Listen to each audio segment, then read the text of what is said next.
ఏం చేస్తున్నావు వదినమ్మా? కట్టెల పొయ్యి మీద అయితే చేపల చారు చేస్తున్నా.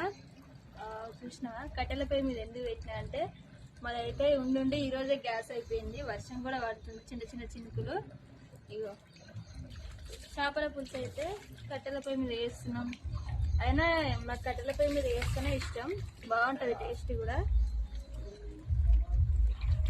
కొన్ని అయితే ఫ్రై చేసుకోవాలి, కొన్ని చారు పెట్టుకుంటాం. మరి మీకు చేపల ఫ్రై అంటే ఇష్టమా, చారు అంటే ఇష్టమా? కామెంట్ చేయండి. పులుసు చూసి ఎంత రెడ్గా ఎంత మంచిగా కనిపిస్తుందో, సూపర్ ఉంటుంది అసలు. నేనైతే ఇంతకుముందుకి ఫుల్ వీడియో కూడా తీసిన, ఒకసారి వేసి చూడండి. ఎట్లుందో కామెంట్ చేయండి. మరి అట్నే మీరేం కర్రీ చేసుకున్నారు మరి ఈరోజు?